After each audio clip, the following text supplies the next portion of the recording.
Hoje conosco em nosso estúdio, o consultor de estratégia, engenheiro de produção e administrador de empresas, César Mastrosink. Como vai, César? Tudo bom, como é que estamos? Tudo beleza, tudo ótimo. Prazer tê-lo conosco aqui. Prazer é todo meu, muito obrigado pelo convite. Prazer.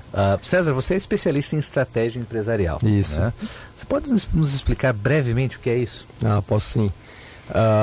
Quem assistiu a Tropa de Elite vai lembrar que o Capitão Nascimento já nos explicou um pouquinho o que quer dizer estratégia. Até no Tropa de Elite, né? Não sei se vocês se lembram da Aquela cena. parte que ele fala nas várias línguas. Exatamente, né? Que ele põe o cabo para segurar ali a granada, porque ele está quase dormindo, né? Ele está explicando estratégias que vai cair na prova, né? Estratégia, estrátegos em grego, estratégia em francês e tal, mas enfim. Eu acho que o gancho aí é que realmente o termo estratégia vem do ambiente militar.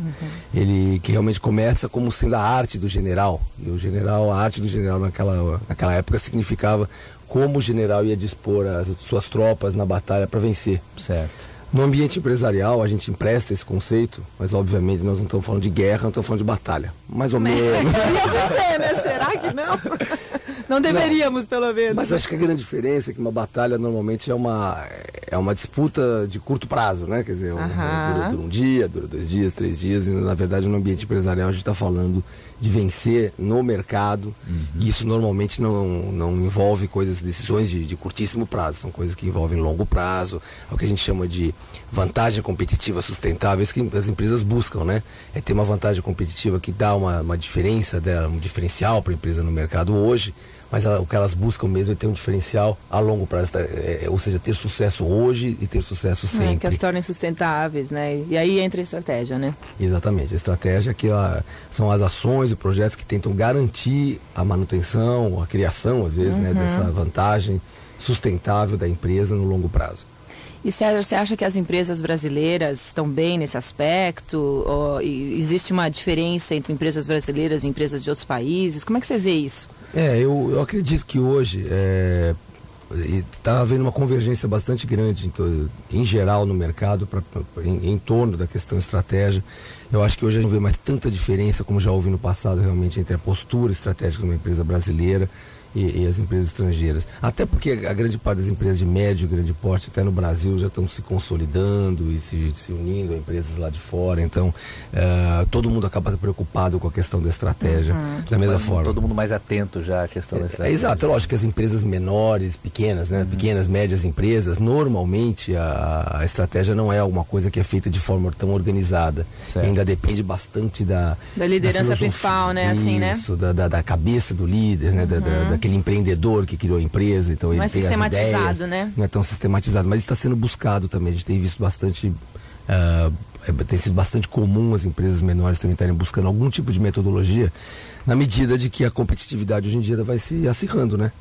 Esse é um termo acirrando, né? Quer dizer, enfim, a gente compete cada vez com mais empresas, e muitas empresas em ramos que antigamente eram pequenos e que a gente conseguia ter sucesso assim no bairro, na comunidade, na cidade. Aí vem hoje em dia, né, a empresa que vem de fora com suas redes e coloca o seu filialzinho aqui. Tudo que a empresa achava certo não é mais, né?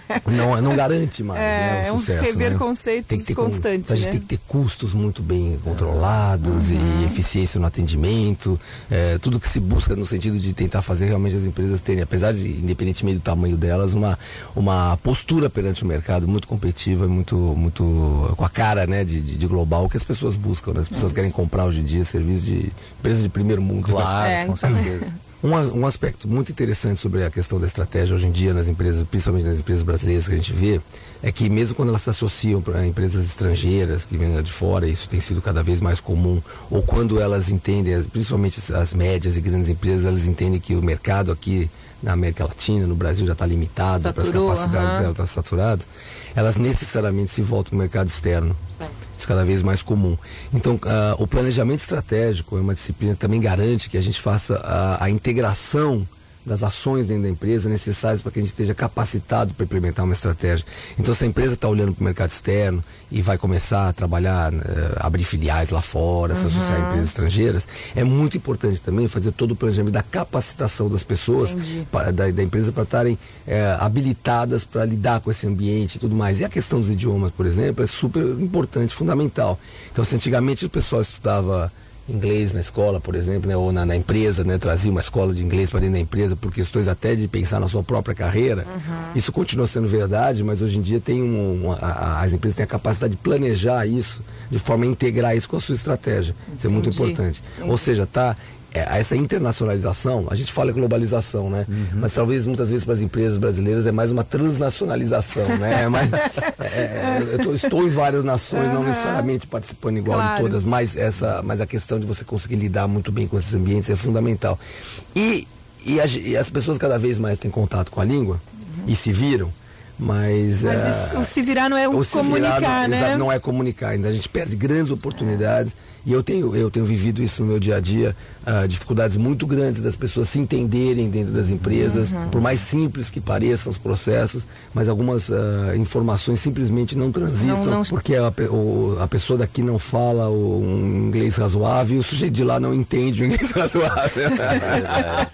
A gente trabalha com serviço de intérprete também, né? Então, assim, eu vou falar contra o nosso próprio serviço, né? Quer dizer, claro, é legal, se você precisa, você tem um intérprete, mas não tem como uma comunicação direta, né?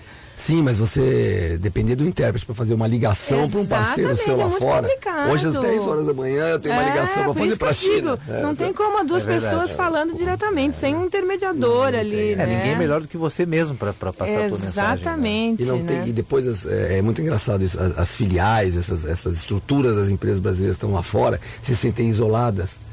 Elas sentem que as decisões são tomadas, os assuntos que se discutem na matriz, elas ficam de fora. E ficam de fora também da tomada de decisão.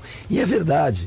E muitas vezes não é a intenção da empresa fazer assim. É simplesmente porque as pessoas, o que elas dizem aqui no corredor, no cafezinho, a informação que trocam formalmente, não trocam com seus colegas lá fora. Claro. Por pura falta de condição técnica para fazer isso. Que pena, né? É uma pena. Que pena. Todo mundo sabe que é necessário, né? Fala bem, etc, mas é isso aí.